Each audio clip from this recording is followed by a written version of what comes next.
من الشیطان الرجیم بسم اللہ الرحمن الرحیم الحمدللہ رب العالمین والصلاة والسلام علی اشرف الانبیاء والمرسلین وعلی آلہ الطیبین الطاہرین المعصومین ولعنۃ اللہ علی اعدائہم اجمعین۔ سب سے پہلے آپ تمام حضرات کی خدمت میں سلام عرض کرتے ہیں، اور جتنے بھی علماء یہاں پہ موجود ہیں اور جو SN چینل کو دیکھ رہے ہیں وعلیکم ان کی السلام خدمت آبا۔ میں سلام کے ساتھ ساتھ عید مبارکہ کی مبارکبادی قبول کریں۔ آپ کی بھی اور بھی خدمت۔ حضرات ہیں جو اپنی بات کہیں گے، مجھے بس ایک بات کہنی ہے کہ یہ جو ہمارا مذہب ہے، مذہب تشیع، یہ اللہ رسول اور اہل بیت کی اطاعت کا نام ہے۔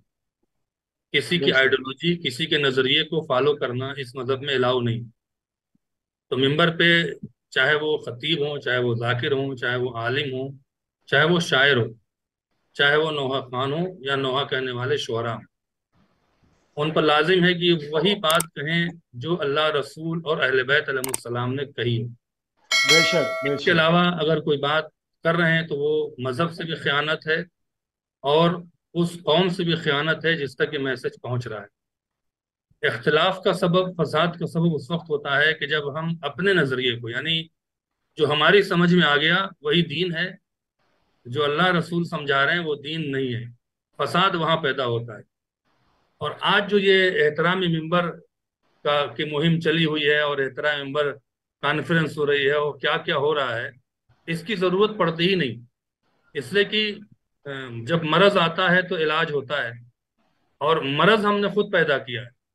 مرض یہ کیا نہیں آتا، کہیں پہلے کیا آپ دیکھیں کہیں 15-20 سال پہلے ہم اپنے بچپن میں کبھی نہیں سنتے تھے کہ علماء کی نصیحت ہوتی ہو، ذاکرین کی نصیحت ہوتی ہو کہ انہیں یہ پڑھنا ہے، یہ نہیں پڑھنا ہے، چونکہ خود علماء اور ذاکرین جو تھے وہ ذمہ دار ہوتے تھے، اور وہ ممبر سے کوئی ایسی بات نہیں کہتے تھے جو دین اور اہل بیت علیہ السلام کے اقوال یا مذہب تشیع کے خلاف ہو۔ لہٰذا ہمیں چاہیے کہ ہم ممبر سے وہی بات بیان کریں جو اللہ اور رسول اور اہل بیت علیہ السلام نے کہی ہے۔ پہلی بات، اپنی آئیڈیالوجی، اپنے نظریے کی کوئی اہمیت نہیں ہے، اپنا نظریہ کسی پر تھوپنے کی کوئی ضرورت نہیں ہے۔ مثال دیتا ہوں، فار ایگزامپل، جو ہمارے درمیان میں بحث چلی، جو ابھی بھی جاری ہے، اور احترام ممبر کے گروپ میں بھی ہم نے بات کی اور آج بھی بات ہم کہتے ہیں کہ ہم اپنے جوانوں کو سمجھائیں کہ مذہب تشیع کیا ہے۔ مذہب تشیع کی بنیاد مولائے کائنات کی ولایت ہے، علی کی ولایت پر یہ مذہب قائم ہے، جس بے نے علی، شک شیعہ نے علی کہا جاتا ہے، لا الہ الا بے اللہ شک بے شک محمد رسول اللہ اور علی ولی اللہ۔ بے علی شک ولی اللہ کہنے والا ہی شیعہ ہے، بقیہ 2 کلمہ پڑھنے والے مسلمان ہیں۔ تو ہمیں مذہب تشیع کو سمجھانے کی ضرورت ہے ان نوجوانوں کو، نئی نسلوں کو، کہ مذہب تشیع کی بنیاد ولایت ہے، اسے آپ کسی بھی قیمت پر، کسی بھی حالت میں اگنور نہیں کر سکتے۔ تو سب سے زیادہ زور ہمیں دینا چاہیے مولائے کائنات کی ولایت، ان کی امامت، ان کی فضیلت اور ان کی نصیحت پر۔ مسئلہ یہ پیدا ہوا ہے، جو میری بات ہے، علی اصغر حیدری صاحب اور ہمارے بڑے برادر عزیز صدف بھائی بھی موجود ہیں، اللہ سلامت رکھے، اور بعض باقری سے ہمارے بہت چہیتے بھائی بھی ہیں۔ مسئلہ مولانا یہ پیدا ہوا ہے کہ ہم اپنی آئیڈیالوجی لے آئے۔ مثال کے طور پر نعرے حیدری لگانا، کوئی کہتا جی بھونڈا نعرہ ہے، نعرے نہیں لگے علی علی نہ ہو، فضائل پڑھنا، فضائل سے کیا ہوتا ہے، نعرے سے کیا ہوتا ہے، یہ اس چیز کی مخالفت کرنا فساد کی جڑ بنی۔ نعروں کی مخالفت، فضائل کی مخالفت، جبکہ رسول اللہ نے واضح طور سے حدیث ارشاد فرمائی ہے، ذکر علی عبادہ، علی کا ذکر عبادت ہے۔ تو ہم ذاکرین کو بہت سے ایسے ہیں کہ جو یہ چاہتے ہیں کہ نصیحت ہو، نماز کا تذکرہ ہو، روزے کا تذکرہ ہو، حرام حلال کا تذکرہ ہو، تربیت کی باتیں ہوں، یہ بھی ہونی چاہیے، یہ بھی ضروری ہے، بالکل ضروری ہے، لیکن آپس میں اس کو ٹکرائے نہیں کہ نماز کا تذکرہ ہونا چاہیے، علی کے فضائل نہیں ہونے چاہیے، علی کے فضائل ہونے چاہیے، نماز کا ذکر نہیں ہونا چاہیے۔ جہاں مکسنگ ہوتی ہے اور یہیں پہ فساد پیدا ہوا، معاشرے میں 2 نظریہ کھڑا ہوا۔ ایک وہ لوگ ہیں جنہیں پسند ہی نہیں ہے کہ ممبر پہ شور مچایا جاتا ہے اور یہ کیا جاتا ہے۔ بھئی شور تھوڑی ہوتا ہے، وہ تو ہماری روح نے ولایت کا اقرار کیا ہے. جب ذاکر مولا کے فضائل پڑھتا ہے تو شیعہ بے چین ہوتا ہے. جب شیعہ بے چین ہوتا ہے تو نعرے لگاتا ہے. نعرے لگاتا ہے تو نعرے حیدری کہتا ہے. کہیں آپ دیکھیں تربیت پہ تو نعرے نہیں لگتے نا. وہی شیعہ قوم ہے جب آپ اسے نماز اور روزے کے لیے ڈانٹ رہے ہوں تو چپ چاپ سن رہا ہوتا ہے, ایک دم سائلنٹ کی طرح. اس وقت وہ نعرے نہیں لگاتا, اس لیے کہ اس وقت وہ نصیحت سن رہا ہوتا ہے. لیکن وہی فضائل پڑھنا شروع کر دیجئے, مولا کی باتیں کرنا شروع کر دیجئے, اس کی روح جو ہے وہ جسے کہتے ہیں کہ بے چین ہو جاتی ہے اور وہ نعرہ لگاتا ہے. تو ہمیں چاہیے, ہم ذاکرین اور علماء کو, کہ اپنی, ہمارا ایک چھوٹا سا ایک گزارش ہے کہ اپنی مجالس کو 3 حصوں میں تقسیم کریں. فضائل وہ پڑھیں جو اللہ رسول اور مولا نے اپنے بارے میں بیان کیا ہے. جو فضیلت اللہ رسول اور اہل بیت نے بیان کیا ہے وہ بیان کریں, فضائل پڑھیں.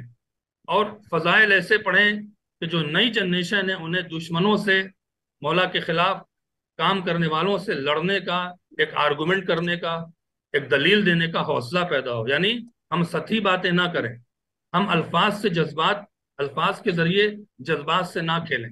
ہم دلیل دیں کہ مولا کو ہم خلیفۃ بلا فصل مانتے ہیں تو دلیل کیا ہے, مولا کو ہم علی بن مولا مانتے ہیں تو دلیل کیا ہے, غدیر کیا ہے, خیبر کیا ہے, خندق کیا ہے. اس پہ مضبوطی طریقے سے دلیل دیں, ایک بہت سجی ہوئی ایک عالمانہ دلیل کے ذریعے فضائل پڑھیں. اس کے بعد تھوڑا سا وقت نکالیں نصیحت کے لیے. والدین کی عظمت کیا ہے, والدین پر اولاد کا فرض کیا ہے, اپنی اولادوں کو دیندار کیسے بنائیں, آج کے ماحول, گندے ماحول, میڈیا کی تمام تر غلط پروپیگنڈے اور فاسد حربوں سے کیسے بچایا جائے, تعلیم پہ زور دیں. اور اس کے بعد مصائب وہ پڑھیں جو مصائب لکھا ہوا ہے, فکشن نہ بیان کریں, تصوراتی باتیں نہ کریں. ایسا نہ ہو کہ کربلا کچھ اور رہ جائے اور ہم کچھ اور بیان کریں.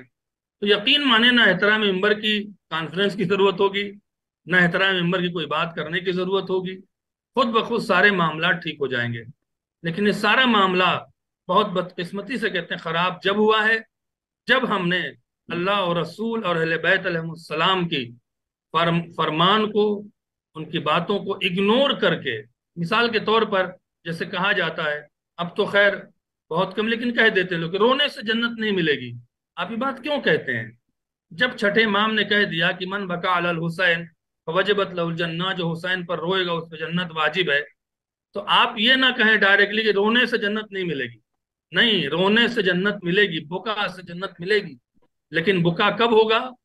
جب آپ کا ضمیر پاک ہو, جب آپ کے دہن سے غذا پاک جائے, جب آپ کا دل منور ہو, جب حرام سے بچیں گے, حلال پہ عمل کریں گے, واجب پہ عمل کریں گے, اللہ کو راضی کریں گے. اللہ ایک نور پیدا کرتا ہے جس کی بنا پہ ہم حسین پہ گریہ کریں گے اور آپ جنت میں ضرور جائیں گے. سلیقہ آنا چاہیے گفتگو کرنے کا. بہت سے لوگوں نے بس سلیقے سے ممبر پہ گفتگو کیا جس کا ہم لوگوں کو مجبوراً جواب دینا پڑا اور فتنہ و فساد ہوا, اور آپ کو معلوم ہے کہ حالات کیسے بنے. لہذا بس چھوٹی سی گزارش ہے کہ ہم ذاکرین اور علماء اپنی مجالس میں فضائل ضرور پڑھیں, چونکہ کربلا کی جنگ, کربلا کی جنگ علی کی ولایت پر ہوئی ہے. علی کی ولایت کو فراموش کر کے نہ آپ عزادار ہیں, نہ آپ شیعہ ہیں, نہ آپ اللہ رسول کو راضی رکھ سکتے ہیں. تو ہم علماء و ذاکرین کو چاہیے اپنے جوانوں کو سمجھائیں, فضائل پڑھیں, نصیحت کریں, اور وہ مصائب پڑھیں جو علماء, معتبر علماء سے, مراجع کرام سے اور کتابوں سے معصور ہے. تو نہ ہمیں احترام ممبر کہنے کی ضرورت ہے, نہ کوئی پروگرام کرنے کی ضرورت پڑے گی, نہ اس طرح کی کوئی باتیں کرنے کی ضرورت پڑے گی. امید ہے کہ خدا عالم ایام اعظم میں ہم تمام حضرات کو توفیق عطا فرمائے کہ ہم اہل ممبر اپنی ذمہ داریوں سے سبکدوش ہو سکیں. والسلام علیکم ورحمۃ اللہ وبرکاتہ.